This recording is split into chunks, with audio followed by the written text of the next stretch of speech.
우주는 기이한 천체들로 가득하며 천문학자들은 아직 모든 것을 발견하지 못했습니다.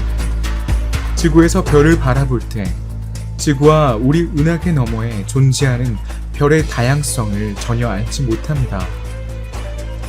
그리고 무엇보다도 수백 광년 떨어진 우주에 존재하는 특이한 천체들을 모두 상상할 수는 없습니다. 천문학자들에 의해 이론화되었지만 물리적 존재가 입증되지 않은 천체들이 많이 있습니다. 아무리 최첨단 모델이라도 우리가 조금씩 알아가고 있는 우주의 신비가 어느 정도인지 짐작할 수는 없습니다. 여행자 여러분 환영합니다. 오늘 우리는 가장 큰 별, 가장 이상한 물질, 가장 특이한 행성, 인간의 이해를 뛰어넘은 가장 거대한 물체를 찾아 우주의 중심부로 여행을 떠날 것입니다. 그러나 새로운 모험을 떠나기 전에 영상을 좋아해주시고 채널을 구독해주세요. 감사합니다. 즐거운 여행 되시길 바랍니다. 지구에서 밤하늘을 바라보면서 우주의 별이 얼마나 많은지 궁금한 적 있으시던가요? 여러분과 마찬가지로 과학자들도 이 질문을 연구해 왔습니다. 지구에서 수천 개의 별을 볼 수 있지만 이는 우주에 있는 모든 별의 극히 일부에 불과합니다. 어떤 별들은 너무 멀어서 보이지 않기도 합니다. 관측 가능한 우주에는 거의 200개 조의 별이 있을 것입니다. 이는 20만억 개의 별입니다. 어떻게 그런 양을 상상할 수 있을까요? 관측 가능한 우주에는 지구의 모래알보다 더 많은 별이 존재합니다. 게다가 각 별을 모래알로 환산하면 지구를 10cm 두께로 덮을 수 있을 정도입니다. 우리가 사랑하는 지구의 바다, 대양, 강, 호수를 모두 합쳐도 관측 가능한 우주의 별보다 물방울이 적습니다. 하지만 관측 가능한 우주는 거대한 우주의 바다에서 아주 작은 물방울에 불과합니다. 전체 우주의 크기는 관측 가능한 우주보다 1500만 배 더 큰 공간을 포함할 수 있습니다. 따라서 우주에서 가장 큰 별을 찾는 것은 우리가 그 한계를 모르는 거대한 건초더미에서 작은 바늘을 찾는 것과 비슷합니다. 특히 별은 가스체이기 때문에 천문학자들은 별의 지름을 정밀하게 측정할 수 없습니다. 따라서 별의 경계에는 약간 흐릿합니다.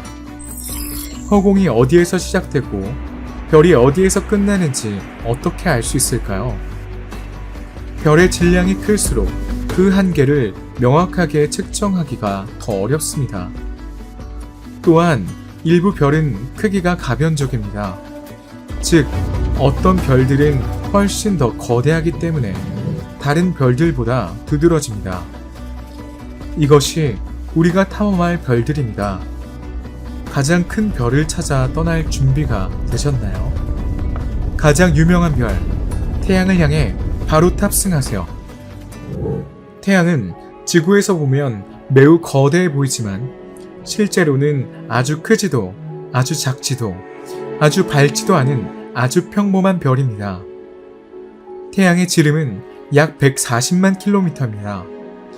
이 측정은 우리에게 태양의 경계로 보이는 것 너머로 태양의 영향력이 수만 킬로미터 동안 계속되기 때문에 대략적인 측정입니다. 그리고 태양이 방출하는 태양풍은 태양계의 한계까지 도달할 수 있습니다. 보시다시피 태양은 여전히 거대한 별입니다. 그 안에 지구 행성 100만 개를 넣을 수 있습니다. 태양계 전체 질량의 99.9%를 차지합니다. 우주에서 가장 큰 별을 찾기 위한 여정을 계속하기 전에 약간의 정보를 알려드리자면 별의 물질이 많을수록 별이 더 밝다는 것을 알아야 합니다. 즉, 별의 질량이 클수록 더 밝게 빛납니다. 별에 포함된 물질이 많을수록 별의 중심이 더 뜨겁고 두꺼울수록 수소 원자가 서로 더 많이 충돌하는 연쇄 반응이 일어납니다. 이런 식으로 수소 원자는 헬륨을 생성하고 에너지를 방출하여 별의 밝기와 열을 부여합니다.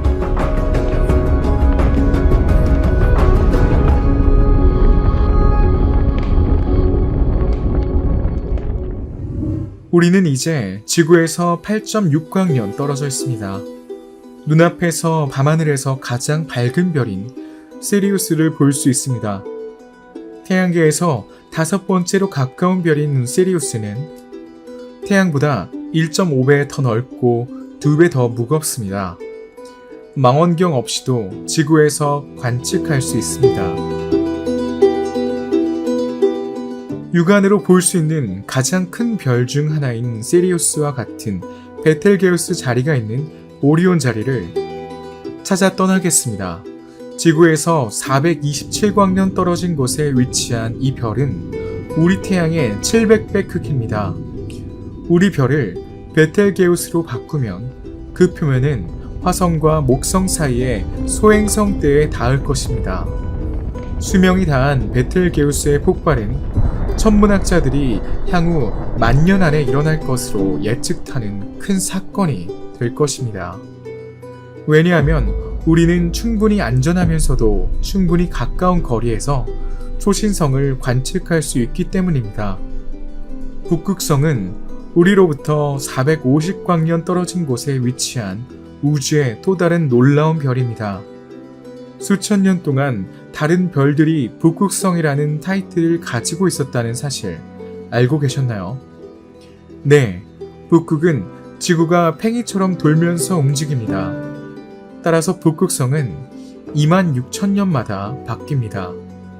현재 북극성은 북두칠성의 손잡이 끝에 있는 밤하늘에 쉽게 발견할 수 있는 초거성입니다. 우리 태양보다 5배 무겁고 37배 더 큽니다. 카시오페이아 자리로 여행을 계속 이어가 보겠습니다. 우리 태양보다 10배나 큰 감마 카시오페이아 별은 이 별자리에서 가장 밝습니다. 하지만 지구에서 3,400광년 떨어진 곳에 위치한 노란색 초거성인 카시오페이아는 노란색의 또 다른 별에 확실히 매료되었습니다. 우리 은하에는 이런 별이 수십 개밖에 없습니다. 태양보다 900배 크고 30만 배 더 밝아 망원경 없이도 밤하늘에서 볼 수 있습니다.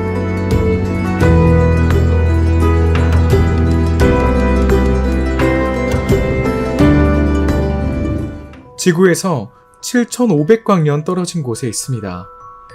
여러분이 보고 있는 초거성은 19세기의 경이로운 폭발로 주목받은 별인 에타 카리나의 A입니다. 그 후 질량의 10%를 방출하여 오늘날 알려진 가장 큰 성운 중 하나를 형성합니다.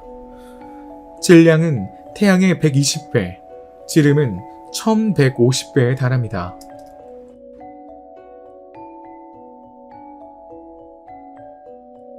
이 여행에서 본 모든 별들은 인상적입니다. 하지만 우리가 아는 가장 큰 별은 아닙니다. 이 타이틀은 지구에서 약 2090광년 떨어진 곳에 있는 허셜 가넷이라고 불리는 무세페이 별에게 돌아갈 수 있습니다. 이 별은 가장 잘 알려진 적색 초거성보다 덜 크지도 않습니다.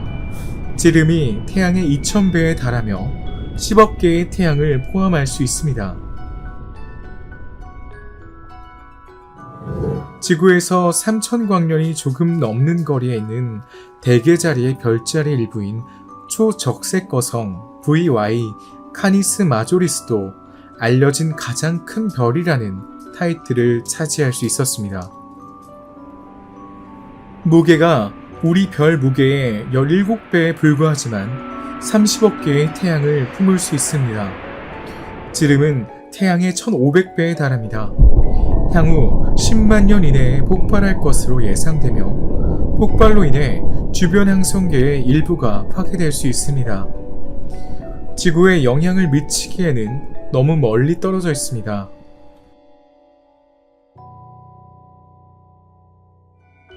UY 스쿠티는 또한 오랫동안 현재 알려진 가장 큰 별로 여겨져 왔습니다. 지름은 태양의 1700배로 추정되었지만 이 측정은 정확하지 않습니다. 2012년에는 이 별이 지구에서 9000광년 떨어진 곳에 있는 것으로 여겨졌습니다. 하지만 2018년에 ESA의 천체 관측 임무에서 실제로는 5000광년밖에 떨어져 있지 않다고 추정했습니다. 그렇다면 UY 스쿠티는 이전에 생각했던 것보다 더 작을 것입니다. 여전히 폭이 약 24억 킬로미터, 즉 지구와 태양 사이의 거리의 16배에 달합니다. 알려진 가장 큰 별 중 상위 4위에는 태양보다 150배나 큰 붉은 초거성인 스티븐슨 E18도 있습니다. 이 별을 채우려면 100억 개의 태양이 필요합니다. 이 별은 지구에서 2만 광년 떨어진 것으로 추정되기 때문에 매우 멀리 떨어져 있습니다. 이 별은 현재 발견된 별 중 가장 큰 별이지만 이것이 우주에서 가장 큰 별이라는 의미는 아닙니다. 그리고 진실을 말하자면 우리는 아직 우리 은하계인 은하수를 벗어나지 못했습니다. 순위 변경이 끝나지 않았습니다. 아시다시피 순위의 최상위는 여전히 빨간색 초대형 별이 차지하고 있습니다. 그들은 가장 거대한 별도 아니고 가장 뜨겁지도 않고 가장 빛나는 별도 아닙니다. 그러나 그들은 가장 부피가 큰 봉투를 가진 별입니다. 그들이 붕괴하면 E형 초신성을 낳습니다. 천문학자들에 따르면 태양 지름이 1500이 넘는 적색 초신성은 존재하지 않는데 그 이상이면 상층부가 부서지기 때문이라고 합니다. 이제 우리가 알고 있는 가장 큰 별을 관측할 수 있었으니 우주에 숨겨진 특이한 천체를 찾아 여행을 계속합니다. PSR J09520607은 지금까지 관측된 중성자 별 중 가장 거대한 별이라는 점에서 놀랍습니다. 연구자들에 따르면 이 별은 블랙홀로 변하기 전 중성자의 별의 최대 질량 한계에 도달할 수 있다고 합니다. 또한 초당 707회에 자전하기 때문에 은하수에서 가장 빠른 별이기도 합니다. 짝짓기 후 수컷 거미를 잡아먹는 암컷 거미를 빗대어 검은 과부라는 별명을 가진 이 별은 너무 빨리 회전하여 옆에서 진화하는 동반자의 별의 물질을 빼앗아갑니다. PSR J09520607에 가까운 이 별은 거의 완전히 삼켜져 현재 태양 질량의 2%에 불과합니다. 우주에서 가장 특이한 천체로의 여행을 계속해 봅시다. 별의 죽음이라는 인상적인 현상을 목격하게 될 것입니다. 가장 거대한 별, 즉 태양 질량의 10배에 달하는 별은 수명이 닿을 때 심장이 붕괴되어 폭발하면서 죽습니다. 이를 초신성이라고 합니다. 초신성은 매우 흥미로운 현상입니다. 초거성의 핵이 더 이상 핵 반응에 의해 에너지를 생산할 수 없게 되면 중력 에너지를 변형시키고 수축을 통해 에너지를 생성합니다. 핵의 물질은 중성자가 되어 매우 단단해집니다. 별의 다른 층이 붕괴하면 단단한 비압축성 핵과 충돌하여 엄청난 충격파를 만들어냅니다. 이 폭발은 별의 외피를 날려버리고 초당 수천 킬로미터의 속도로 별의 물질을 우주로 방출합니다. 그러면 죽은 별은 질량에 따라 중성자 별 또는 블랙홀이 됩니다.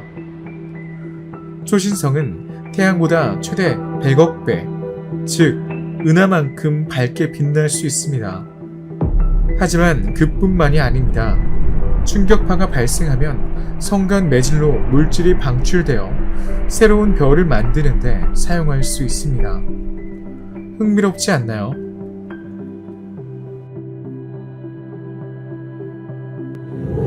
인류의 역사에서 일부 초신성은 집단 기억 속에 남아 있습니다. 중국인들은 초신성을 최초로 관측하고 설명했습니다. 1054년 황소자리 별자리에 있는 초신성은 대낮에 3주 동안 계속 보였습니다. 오늘날 이 초신성의 바로 그 위치에서 우리는 죽은 별의 외피에 잔해로 구성된 개성운을 관측할 수 있습니다. 1572년 타이코 브라헤와 1604년 요하네스 케플러는 아리스토텔레스가 말한 것처럼 하늘은 불변하는 것으로 여겨지던 시기에 서양에서 초신성을 공식적으로 관측한 최초의 인물들이었습니다. 이번 여행에서 목격하신 초신성은 거대한 별의 붕괴로 인해 발생한 것입니다. 그것은 E형 초신성입니다. 그렇다면 다른 유형의 초신성도 있을까요? 초신성은 실제로 죽은 별의 잔해인 매우 조밀한 별인 백색 외성의 폭발에 의해서도 생성될 수 있습니다. 백색 외성은 중간 크기의 별이 수명을 다할 때 형성됩니다. 중간 질량 항성으로 간주되는 우리 태양은 수명이 닿으면 백색 외성으로 변할 것입니다. 앞으로 50억 년 동안은 이런 일이 일어나지 않을 것이니 안심하세요. 백색 외성이 거대 별 옆에 위치하면 후자는 외층을 잃고 백색 외성 주위에 원반을 형성하게 됩니다. 백색 외성은 찬드라 세카르 한계라고 불리는 한계를 초과할 때까지 조금씩 질량이 증가합니다. 그런 다음 붕괴하고 불을 붙이고 분해되는데 이 폭발이 바로 1형 초신성입니다. 1형 및 2형 초신성은 여러분과 같은 멀리 떨어진 관측자의 눈과 매우 유사합니다. 우주에서 가장 특이한 천체에 대한 여정을 계속 이어가 보겠습니다. 우주에는 여전히 인간의 이해를 넘어서는 많은 비밀과 물체가 있습니다. 눈앞에 보이는 것은 펄서 별입니다. 거대한 원자핵처럼 보인다고 생각하시나요? 실제로는 지름이 약 10km에 불과하고 질량이 우리 태양과 비슷한 매우 작은 별입니다. 이것이 바로 별의 시체라고 부를 수 있는 것입니다. 네, 펄서가 되기 전에는 초신성을 생성하여 죽은 매우 거대한 중성자 별이었습니다. 중성자 별 또한 모든 물리 법칙을 무시하는 매혹적인 별입니다. 이 별들은 극도의 밀도, 중력장, 자기장을 가지고 있습니다.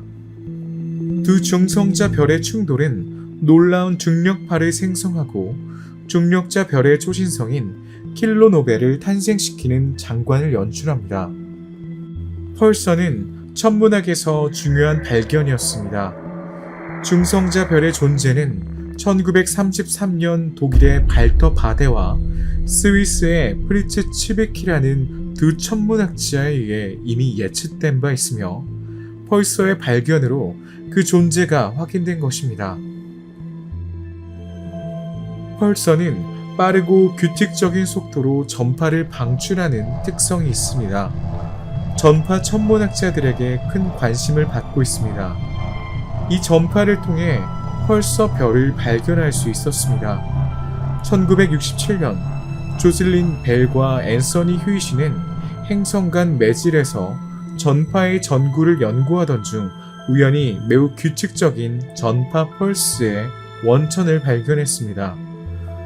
그것은 태양에서 2000광년 떨어진 작은 여우자리 별자리에 있는 펄서 PSR 1919 플러스 21이었습니다. 전파 천문학자들은 이 현상을 연구했으며 유사한 펄스의 다른 많은 소스를 발견하는 데 서두르지 않았습니다. 펄서 별은 수 밀리초에서 수초 사이의 주기로 매우 빠른 펄서를 방출하며 매우 규칙적입니다. 게다가 이 펄서는 너무 놀라워서 처음에는 외계에서 온 신호라고 생각했습니다. 그뿐만 아니라 자전 속도가 1초 정도로 매우 빠릅니다. 일반적인 별은 원심력에 의해 깨지기 때문에 그렇게 빨리 회전할 수 없습니다. 펄서 별은 매우 작기 때문에 이것을 할 수 있습니다. 현재 관측할 수 있는 펄서는 가장 유명한 것으로 지구에서 959광년 떨어진 베일 자리의 별자리에 있는 베일 자리 펄서 또는 벨라 펄서입니다. 학명은 PSR B083345입니다. 이 젊은 펄서는 1968년에 발견되었습니다. 우리는 50년 이상 그것을 추적해왔습니다. 우주에서 가장 많이 연구된 천체 중 하나입니다. 별보다 더 밝은 우주에서 가장 밝은 천체를 발견할 준비가 되셨나요? 그럼 시작하세요. 퀘이사는 매혹적인 천체입니다. 퀘이사는 중앙에 극도로 빛나는 영역이 있는 초대형 블랙홀입니다. 퀘이사가 계속 활동하려면 태양 질량과 최소한 같은 질량을 가진 별 1000개가 필요하며 그렇지 않으면 죽습니다. 퀘이사는 우주 초기에 매우 흔했지만 지금은 은하 1000개당 하나꼴로 존재할 정도로 점점 희귀해지고 있습니다. 그 이유가 궁금하시죠? 퀘이사는 흡수 가능한 물질을 먹습니다. 빅뱅 이후에는 많은 퀘이사가 있었습니다. 그러나 모든 것을 흡수함으로써 퀘이사는 더 이상 먹을 물질을 찾지 못했고 이것이 많은 사람들이 사라진 이유를 설명합니다. 보시다시피 퀘이사는 매우 밝습니다. 망원경으로 보면 수백만 광년 떨어져 있어도 매우 밝은 별처럼 보일 수 있습니다. 퀘이사가 태양보다 500만 배나 밝다는 것을 알면 이것은 놀라운 일이 아닙니다. 그렇다면 왜 퀘이사라고 불릴까요? 이것은 아주 오래된 이야기입니다. 1963년 네덜란드 천문학자 마틴 슈미트와 그의 동료 존 베벌리 오케가 네이처 저널에 발표한 논문은 천문학계를 발칵 뒤집어 놓았습니다. 이 두 천문학자는 준항성 전파원이라고 부르는 특이한 별을 막 발견한 것입니다. 1964년 천체 물리학자 치유 홍해가 퀘이사라는 이름을 제안했습니다. 퀘이사의 존재가 발견되었을 때 얼마 지나지 않아 퀘이사를 별이라고 착각하기 시작했습니다. 퀘이사는 매우 밝은 별처럼 보입니다. 천문학자들은 한 가지 차이점을 발견했습니다. 최초로 관측된 퀘이사 3C273의 스펙트럼은 별의 스펙트럼처럼 어두운 선이 아닌 밝은 스펙트럼 선으로 줄무늬를 이루고 있었습니다. 스펙트럼 선은 원자의 특징이기 때문에 별과 같은 원자가 아니라는 결론을 내릴 수 있었습니다. 그렇다면 아주 밝은 별은 아니었지만 어떤 별이었을까요? 또한 천문학자들은 이 신비한 물체의 스펙트럼 라인을 분석하여 지금까지 알려진 모든 은하보다 훨씬 더 멀리 떨어져 있어야 한다는 결론을 내렸습니다. 그것은 실제로 우주의 새로운 물체였으며 이전에 관찰된 적이 없었으며 매우 멀고 매우 밝았습니다. 네, 3C273은 우리 은하에서 24억 광년이나 떨어져 있었지만 관측할 수 있었습니다. 놀랍습니다. 참고로 우리 은하의 크기는 10만 광년에 불과합니다.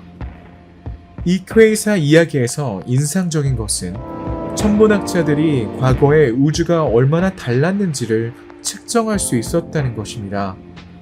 빅뱅 이론에 따르면 더 먼 천체가 관측될수록 우리는 더 먼 과거로 거슬러 올라갑니다. 따라서 천문 단위는 광년입니다. 1광년은 빛이 1년 동안 이동한 거리를 나타냅니다. 따라서 우리 태양의 빛이 지구에 도달하는 데는 8분이 걸립니다.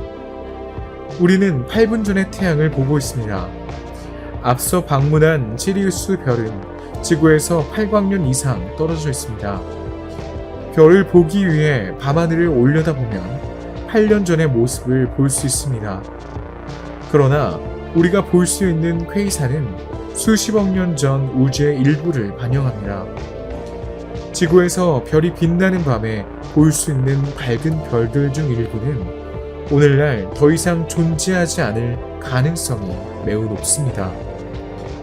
퀘이사로 돌아가서 퀘이사는 우리 은하 근처에서 발견되지 않기 때문에 수십억 년 전의 우주의 목격자이며 그 모습은 우리와 완전히 달랐습니다. 퀘이사는 정말 매혹적인 천체입니다. 실제로 천문학자들에 따르면 우주에서 가장 거대한 물체는 거대한 블랙홀에 의해 구동되며 40억 광년 이상 뻗어있는 활동성 퀘이사의 무리입니다. 별에 대한 감동은 아직 끝나지 않았습니다. 잠시만요.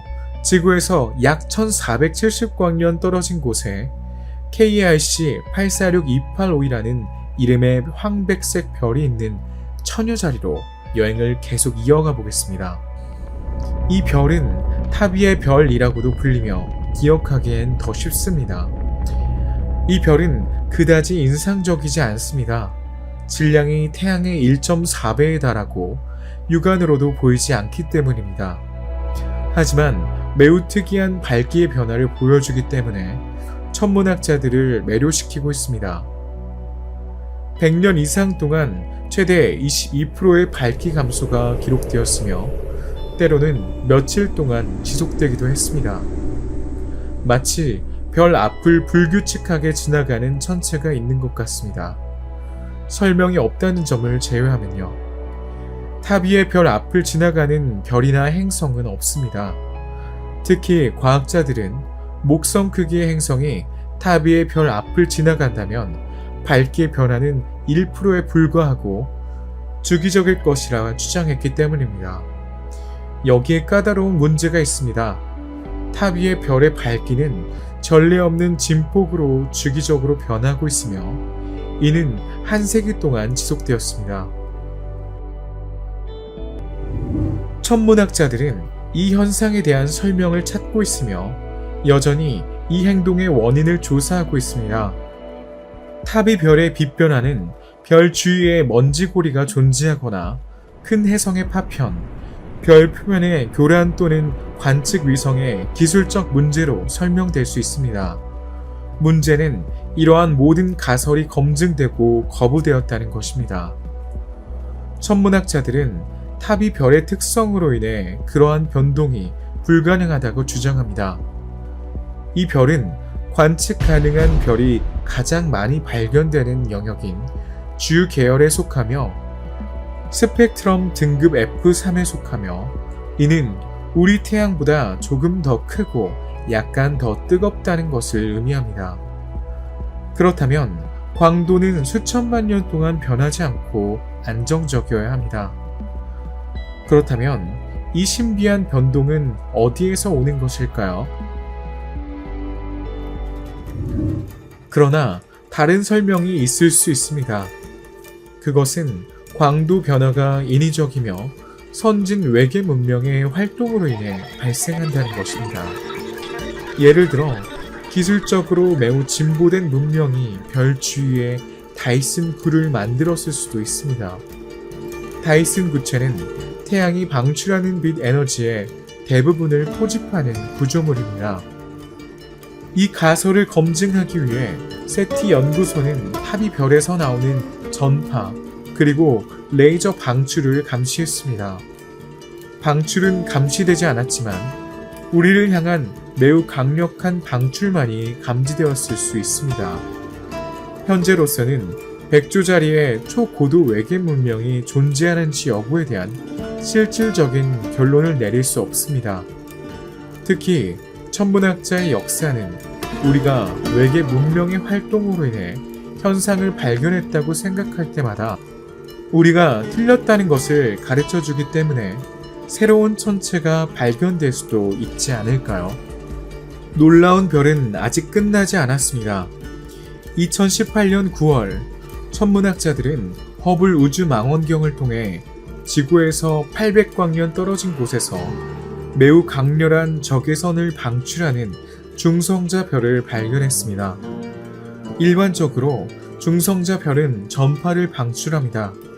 하지만 이 별은 그렇지 않습니다. 적외선의 형태로만 장기간 신호를 방출하는 유일한 별입니다. 나사에 따르면 이 이상한 현상을 설명할 수 있는 두 가지 가설이 있습니다. 첫 번째 가능한 설명은 중성자 별을 둘러싼 먼지 원반입니다.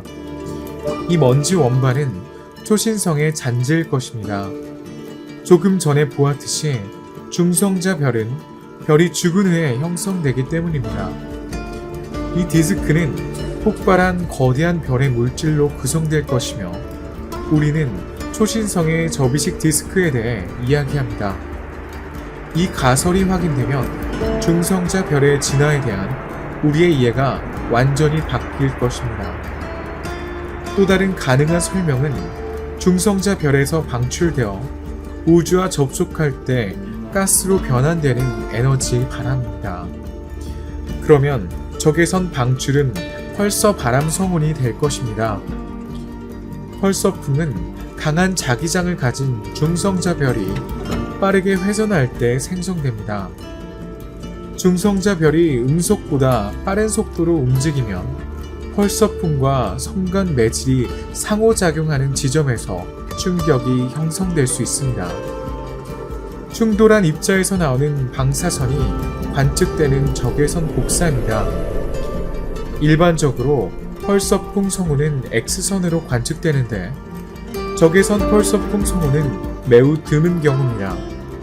이것은 관측된 적이 없습니다. 천문학자들은 자외선과 가시광선에 더 초점을 맞춘 허블 망원경과 달리 적외선용으로 설계된 제임스 웹 망원경으로 이 현상을 관찰해야 합니다. 그러면 더 많은 것을 알 수 있을지도 모릅니다. 여러분은 별이 수소를 태우는 엔진처럼 끊임없이 에너지를 소비하고 많은 열을 방출하는 거대한 뜨거운 가스 덩어리라는 것을 이해했습니다. 하지만 우주에는 다른 별보다 더 차가운 별들이 있습니다.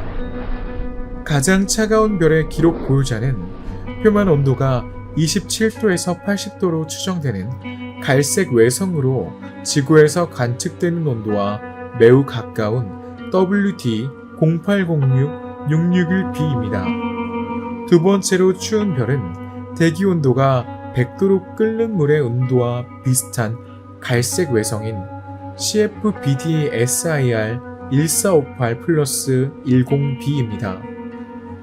비교를 위해 태양의 온도는 중심부가 1500만 도, 표면이 6000도입니다.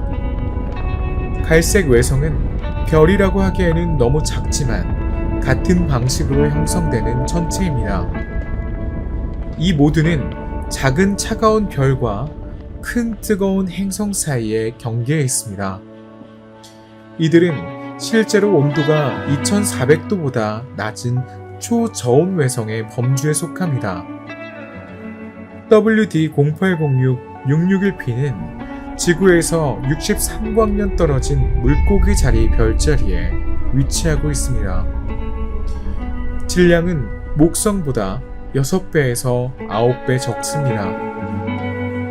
백색 외성 WD-0806-661a와 함께 쌍성계의 일부이지만 두 외성은 2500 천문 단위, 즉 지구와 태양 사이의 거리에 2500배 간격으로 떨어져 있습니다.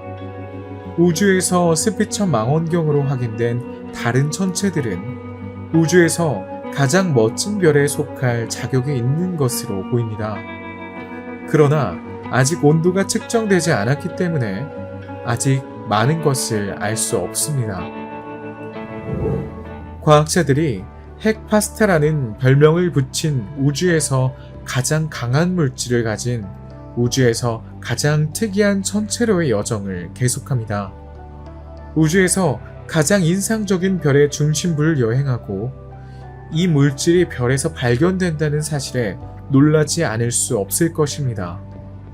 핵 페이스트는 매우 작은 별인 중성자 별의 지각이나 핵 붕괴 초신성의 핵에서 발견될 수 있는 가상의 물질입니다. 이 물질은 입방 센티미터당 1014g의 밀도를 가진 매우 밀도가 높은 태행성 물질인 것입니다. 참고로 지구의 내부 핵은 입방 센티미터당 약 13g의 밀도를 가지고 있습니다. 지구에서 가장 밀도가 높은 물질인 오뮴 금속의 밀도는 입방 센티미터당 22.48g입니다. 핵 파스타를 부수려면 강철을 부수는 데 필요한 힘의 100억 배에 달하는 힘이 필요합니다. 왜 핵 파스타에 대해 이야기하고 있을까요? 천문학자들은 이 물질의 모양을 따서 이름을 붙였습니다. 네, 이 물질은 라자냐와 스파게티를 포함한 파스타처럼 생겼을 것입니다.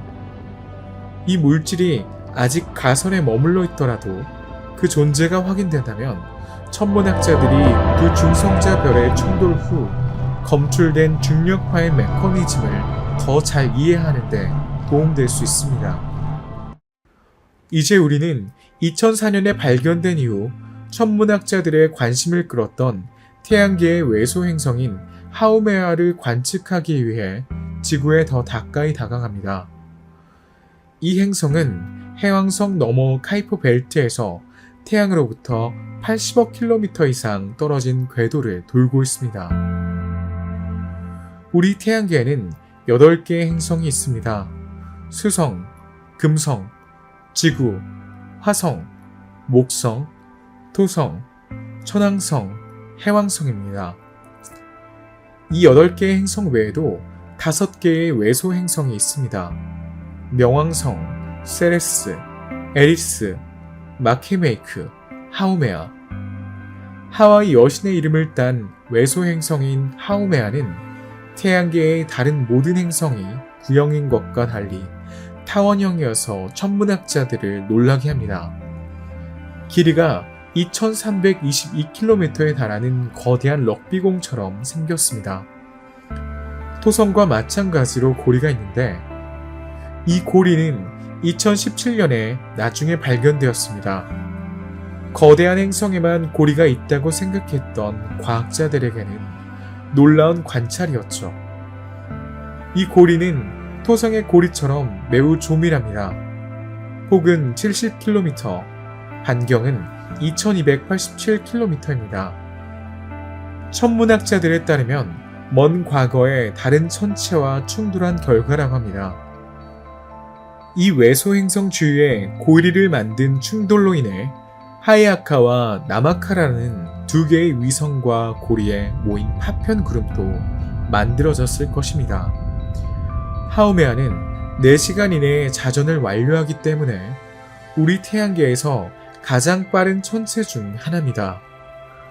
이것이 바로 길쭉한 모양에 대한 설명입니다. 너무 빠르게 회전하기 때문에 회전하면서 길쭉해졌습니다. 천문학자들은 이 놀라운 작은 행성을 연구해왔습니다. 주로 얼음과 암석으로 구성되어 있을 것으로 추정됩니다. 이 관측은 과학자들의 믿음을 다시 한번 뒤흔들었습니다. 그때까지만 해도 고리는 얼음이 태양에 가까워서 부서지기 쉬운 경우에만 형성될 수 있다고 생각했습니다. 하지만 하우메아는 매우 조밀한 얼음으로 그 반대의 모습을 보여주었습니다. 보시다시피 하우메아의 발견은 과학자들에게 많은 의문을 불러일으켰고 많은 아이디어에 도전장을 던졌습니다. 최근 토성과 천왕성 사이에 위치한 샤리클로와 카이론 등 다른 외소 행성 주변에서도 고리가 관측되었습니다.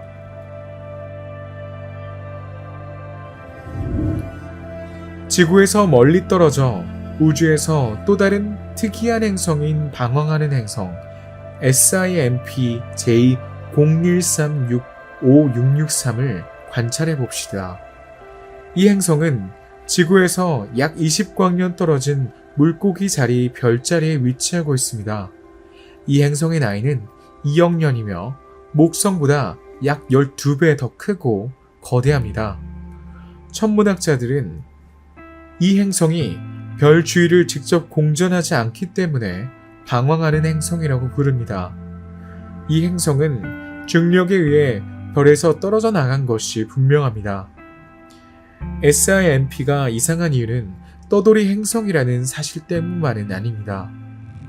우주에는 다른 행성들도 있기 때문입니다. 목성보다 200배나 강한 자기장을 가지고 있는 점도 놀랍습니다. 그 결과 대기가 전기로 충전되어 영구적으로 관측할 수 있습니다.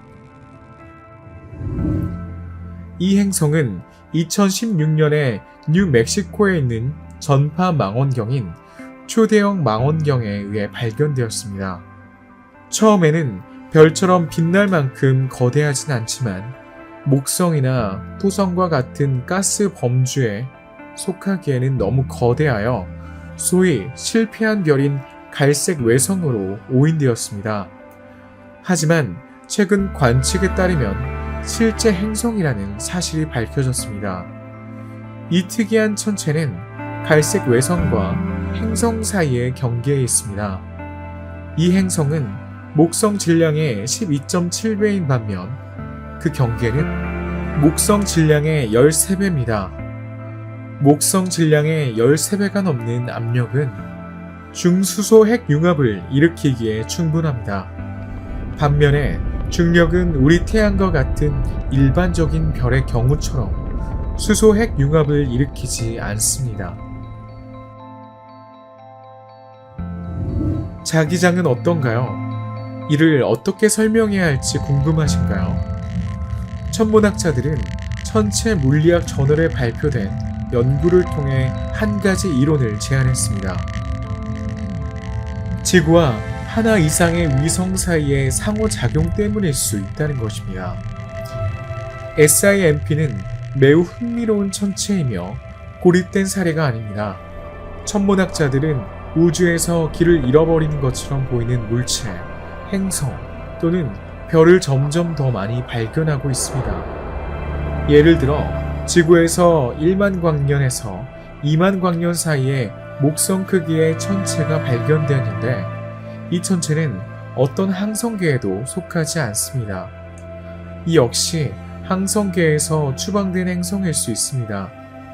어쨌든 천문학자들은 SIMP의 존재를 감지하는 것과 같은 방식으로 전파 오로라 방출을 통해 모성 없이 우주에서 길을 잃은 다른 찾기 어려운 행성을 감지할 수 있다는 것을 이해했습니다.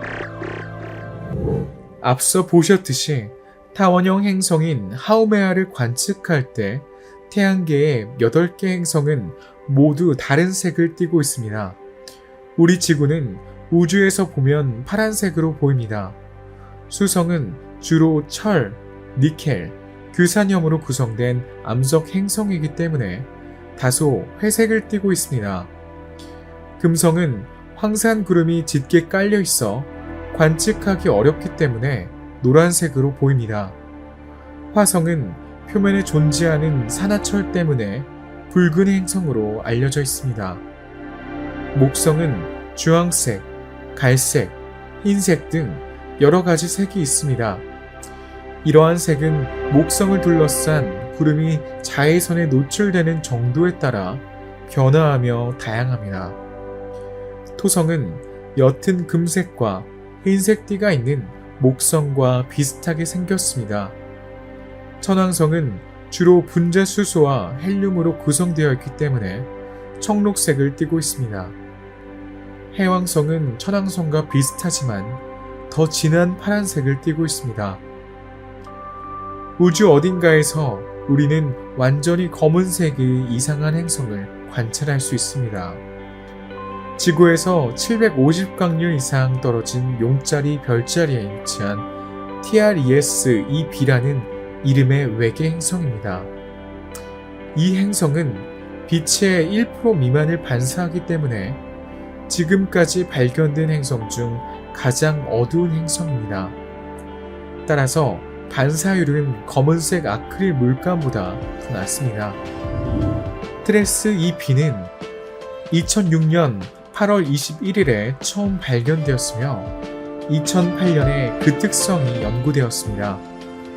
보시다시피 목성의 반지름과 질량이 목성보다 약간 더 클 정도로 상당히 큽니다.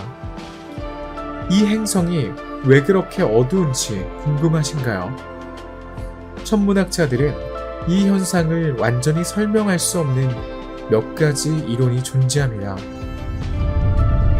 이 어두운 표면은 행성의 질량을 형성하고 거의 모든 빛을 흡수하는 가스로 부분적으로만 설명할 수 있습니다. 예를 들어 대기 중에는 산화티타늄, 나트륨 또는 칼륨이 존재하면 이 검은색을 설명할 수 있습니다. 트레스 EB는 확실히 우주에서 우리가 생각하는 지옥의 이미지에 가장 가까운 천체입니다. 불타는 석탄처럼 희미한 붉은 빛으로 빛나는 걸 볼 수 있습니다.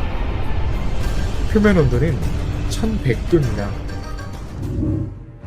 이제 태양계에서 40광년 떨어진 별자리 암자리로 가보겠습니다. 방향 55, 캔크리 2는 몇 가지 특징이 있는 외계 행성입니다. 첫째, 현재까지 알려진 항성과 가장 가까운 행성으로 태양보다 60배나 항성에 더 가깝습니다. 따라서 황색 외성인 55 캔크리 A 또는 로캔크리 항성 주위를 공전하고 있습니다.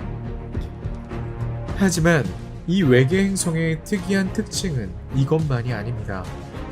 55 캔크 라이브 2는 탄소 행성으로 지구나 수성, 금성처럼 규산염 암석과 금속으로 구성되어 있지 않고 탄산염 화합물로만 이루어져 있습니다. 멘틀과 지각은 탄화규소, 흑연 또는 다이아몬드로 만들어져 있습니다. 네, 다이아몬드는 사실 연필심과 비슷하지만 밀도가 매우 높습니다. 지구보다 8배 더 무겁고 2배 더 큰 55 캔큐브 이 행성의 3분의 1이 다이아몬드입니다. 이 행성이 실제로 다이아몬드 행성인지는 아직 확인되지 않았습니다.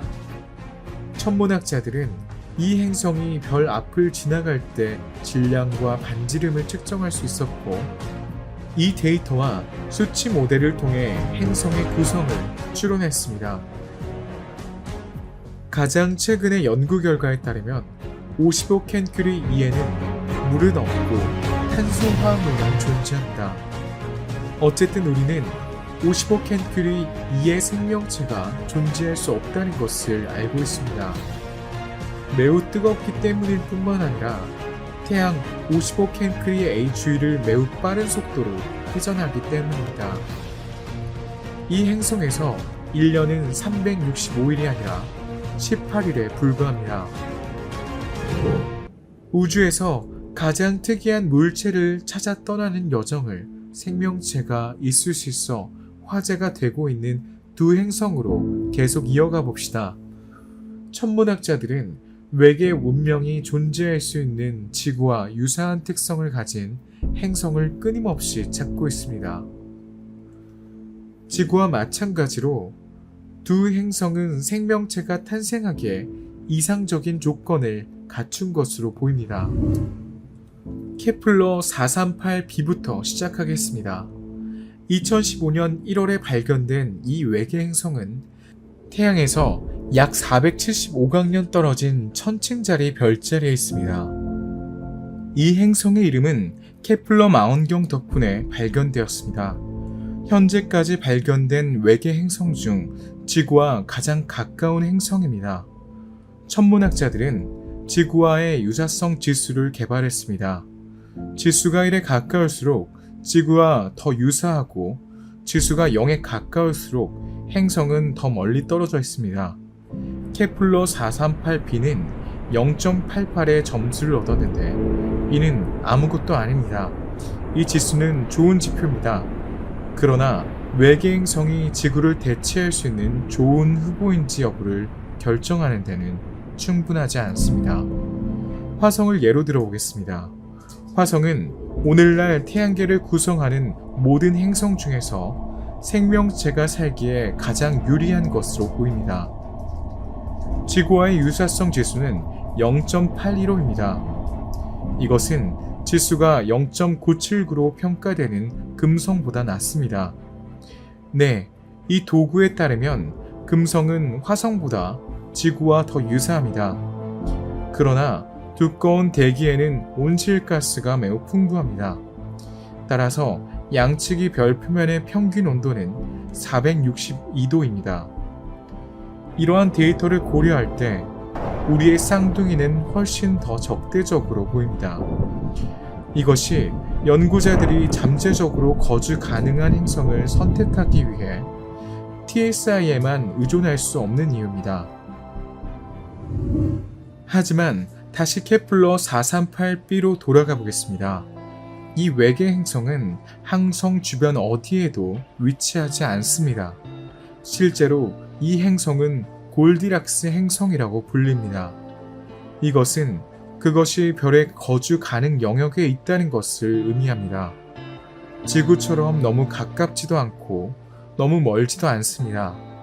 너무 가까우면 너무 덥고 너무 멀어지면 너무 추울 수 있기 때문에 이 점이 중요합니다. 게다가 케플러 438b는 생명체의 필수적인 액체 형태의 물을 포함할 수 있습니다. 지구보다 12배나 큰 이 행성은 목성이나 토성처럼 기체가 아닌 텔루르일 가능성이 높습니다. 이 행성은 유망하지만 최근 한 연구에서 몇 가지 우려를 제기했습니다. 첫째, 태양 주위를 완전히 공전하는데 35일밖에 걸리지 않습니다. 그리고 이 행성의 별은 우리 태양과 같은 황외성이 아니라 적외성이기 때문에 지구보다 40% 더 많은 빛의 복사를 받습니다. 이 별은 또한 별 표면에서 강력한 코로나 질량 분출을 일으킬 수 있으며 자기장과 접촉하여 자기 폭풍을 일으킬 수 있는 현상입니다. 이러한 코로나 질량 분출은 TNT 1000억 메가톤에 달하는 에너지를 방출하며 수백일마다 발생합니다. 만약 케플러 438b가 지구와 같은 대기를 가지고 있지 않다면 이러한 현상에 특히 취약할 것이며 이는 생명체 발달에 적대적인 환경이 될 것입니다. 우주에서 또 다른 생명체의 근원을 찾는 천문학자들의 희망을 불러일으키는 행성이 또 하나 있습니다. 글리세 581c는 지구에서 약 20.5광년 떨어진 곳에 위치한 텔루르 외계 행성입니다. 케플러 438b와 마찬가지로 항성 글리제 581의 거주 기능 영역에 위치해 있습니다. 케플러 438b와 달리 이 행성의 별은 적색 외성이지만 특히 안정적이며 격렬한 폭발이 일어날 가능성이 남아 있습니다. 이것은 광도의 변화가 최소화되고 너무 극단적인 온도 변화를 일으키지 않는다는 것을 의미합니다. 따라서 글리세 581c는 생명체뿐만 아니라 그 진화를 호스팅할 수 있습니다. 그러나 게임은 미리 이긴 것이 아닙니다.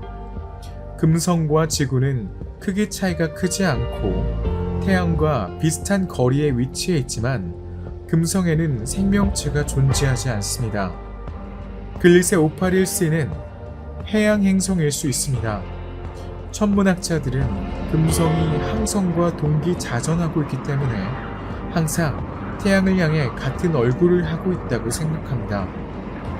따라서 생명체는 항상 별을 향하는 뜨거운 부분과 항상 어둠 속에 있는 차가운 부분 사이의 중간에서만 발달했을 수 있습니다. 이 작은 밴드에 생명체가 살 수 있을 것입니다. 글리세 581c의 생명체가 존재한다면 지구의 생명체와는 매우 다를 것입니다. 태양이 빨갛기 때문에 하늘은 푸른색이 아니라 진홍색일 것입니다.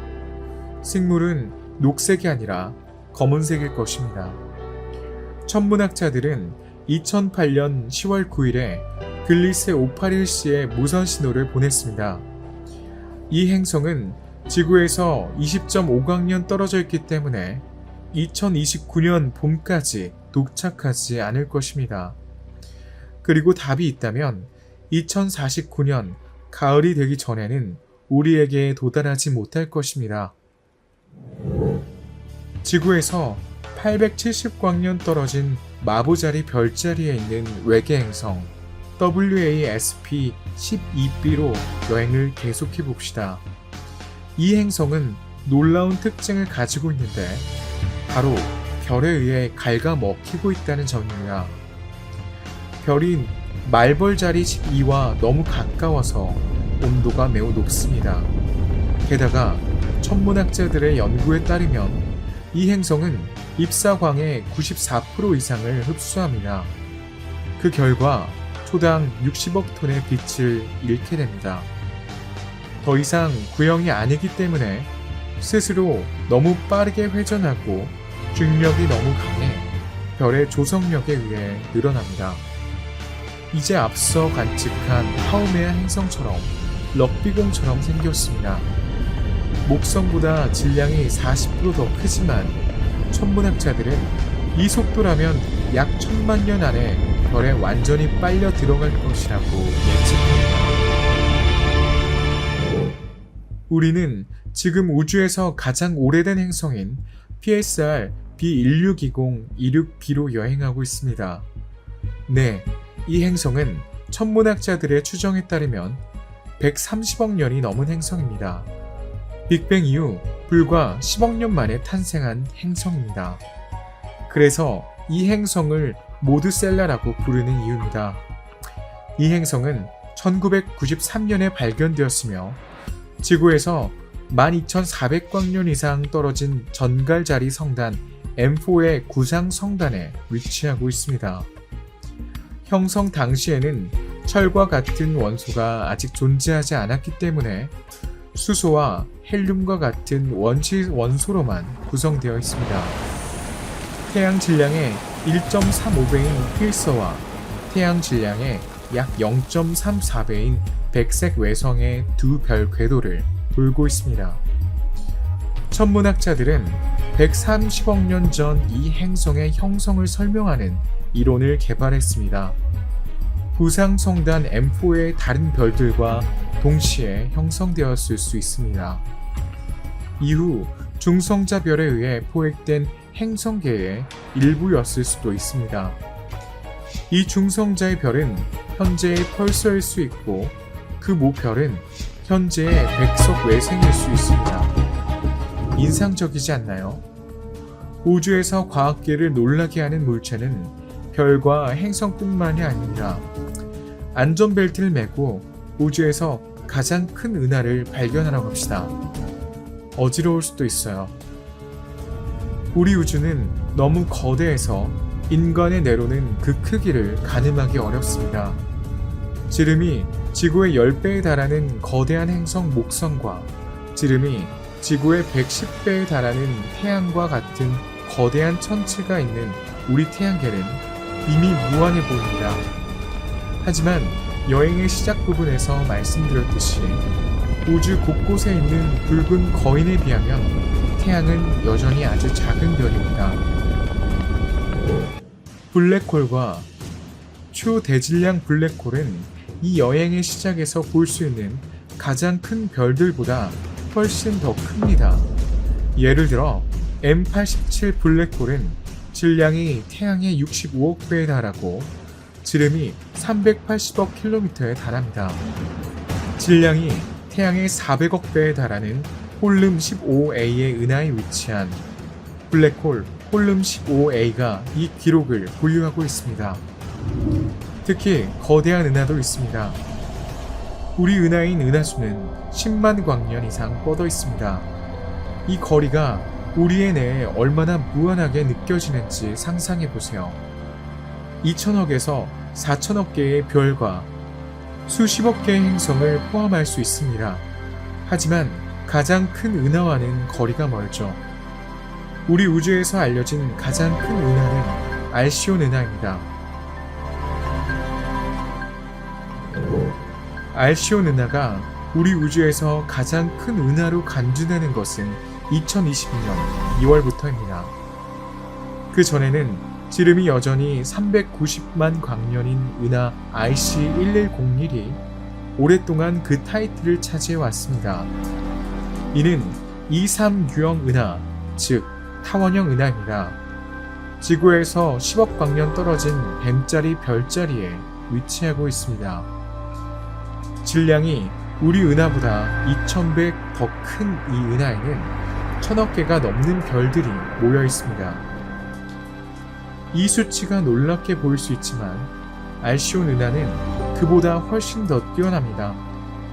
지구에서 35억 광년 떨어진 스라소니 자리의 이 전파 은하는 길이가 1600만 광년에 걸쳐 펼쳐져 있습니다. 이 은하를 발견한 천문학자들에 따르면 이 은하는 은하계에서 가장 큰 구조라고 합니다. 놀랍게도 이 거대한 은하보다 더 큰 천체가 있다는 사실에 놀라실 겁니다. 만리장성, 보레알 크라운은 관측 가능한 우주에서 가장 거대한 구조로 지름이 100억 광년입니다. 그것은 은하 필라멘트, 즉 중력에 의해 서로 연결된 은하와 은하단으로 구성된 구조입니다. 이제 여러분은 다른 은하와는 다른 은하를 발견하게 될 것입니다. 이론적으로 우주 전체의 질량의 80%는 암흑 물질입니다. 그게 이론입니다. 연구자들이 암흑 물질이 전혀 없는 것으로 보이는 은하를 발견했기 때문입니다. 바로 NGC 1052 DF2 은하입니다. 이 은하는 지구에서 약 6200만 년 광년 떨어진 고래자리 별자리에 위치하고 있습니다. 또는 그 존재가 아직 확인되지 않았기 때문에 오히려 그럴 수 있습니다. 거리를 고려할 때 정상입니다. 암흑 물질은 보이지 않습니다. 천문학자들이 암흑 물질을 발견할 수 있었다면 중력으로 인해 일반 물질에 영향을 미치기 때문입니다. 그러나 이는 암흑 물질이 없고 일반 물질만이 있는 것으로 보이는 반면 이러한 유형의 은하는 일반 물질보다 암흑 물질이 100배 더 많아야 합니다. 천문학자들은 광학 렌즈로 은하를 조사하고 10개의 성단의 움직임을 추적하여 은하계에 존재하는 질량의 양을 결정함으로써 이러한 결론에 도달했습니다. 놀랍게도 은하의 질량은 별 질량과 거의가 같았습니다. 이 발견은 은하가 형성되는 방식에 의문을 제기합니다. 천문학자들은 이전에는 암흑 물질이 은하 형성 과정에서 필수적이라고 생각했습니다. 특이한 은하에 대해 말하자면 천문학자들의 호기심을 자극하는 은하인 듀지 SAT-1도 있습니다. 이 초확산 은하는 완전히 고립되어 있습니다. 설명하자면 일반적으로 초확산 은하는 우리 은하와 비슷한 크기로 성단을 형성합니다. 하지만 이건 그 지역에서 홀로 존재합니다. 게다가 매우 약한 별빛으로만 빛납니다. 이 별들은 강력한 망원경으로도 관측하기가 매우 어렵습니다. 무엇보다도 마그네슘 함량은 정상이지만 철분이 거의 포함되어 있지 않습니다. 초신성이 철과 마그네슘을 방출하기 때문에 천문학자들에게 이것은 놀라운 일입니다. 별이 있는 곳에 철분이 많아야 합니다. 천문학자들은 화석 은하라고 불리는 이 은하가 어떻게 형성되었는지 전혀 모릅니다. 은하 충돌로 인해 환한 다른 초확산 은하와는 다르기 때문에 탄생 이후 거의 변하지 않는 것으로 알려져 있습니다.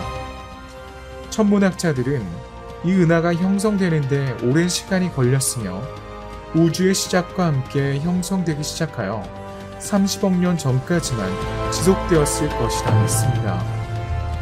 이 유령 은하는 별과 은하가 생겨나던 우주의 태초에서 나온 살아있을 화석일 수 있습니다.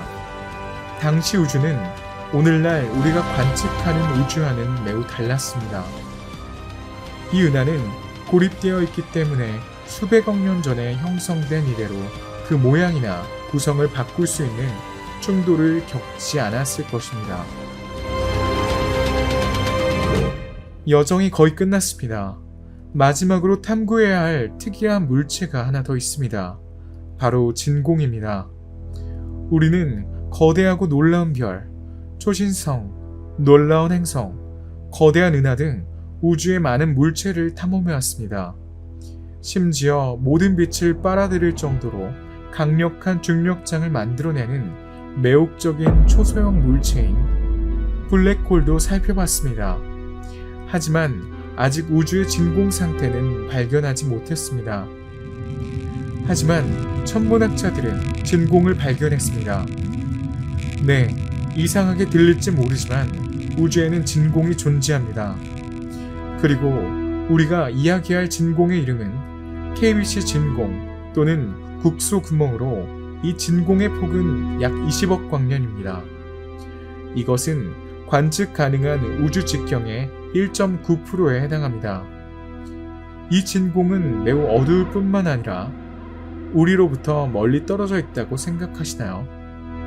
사실 다른 공허의 경우 완전히 비어 있지는 않지만 은하수, 로컬 그룹, 그리고 대부분의 라니아케아 초은하단을 포함하고 있습니다. 은하수는 공허의 중심에서 수억 광년 떨어져 있습니다.